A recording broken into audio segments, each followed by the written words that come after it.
Satellite లో fuel అయిపోయినా కూడా చాలా ఇయర్స్ పాటు స్పేస్ లో తిరుగుతూనే ఉంటాయి. అది ఎలా అని ఎప్పుడైనా ఆలోచించారా? స్పేస్ లో జరుగుతున్న పరిణామాలు తెలుసుకునేందుకు అనే కమ్యూనికేషన్ సిస్టమ్ బలపరిచేందుకు శాటిలైట్స్ ని పంపుతారు. శాటిలైట్ సిస్టమ్ వల్ల కమ్యూనికేషన్ అనేది చాలా ఇంప్రూవ్ అయింది అండ్ దీని వల్ల చాలా సెక్టర్స్ కూడా డెవలప్ అవుతున్నాయి. ఒక శాటిలైట్ ని స్పేస్ లో పంపేటప్పుడు సరిపోయే ఫ్యూల్ ని ముందే ఫిల్ చేసి పంపిస్తారు. ఎందుకంటే ఆ ఫ్యూల్ అయిపోయిన తర్వాత అక్కడ ఫిల్ చేయడానికి ఎవరు ఉండరు కాబట్టి.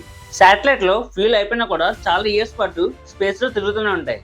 అది ఎలా అంటే శాటిలైట్స్ అనేవి ఎర్త్ యొక్క గ్రావిటేషన్ ఫోర్స్ ని సెంట్రల్ బటర్ ఫోర్స్ గా యూజ్ చేసుకుని దాని ఆధారంగా తిరుగుతూ ఉంటాయి.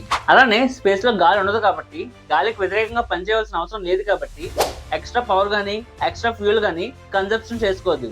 సో ఇలా ఫ్యూయల్ అనేది శాటిలైట్ నుండి సేవ్ అయి ఉంటుంది.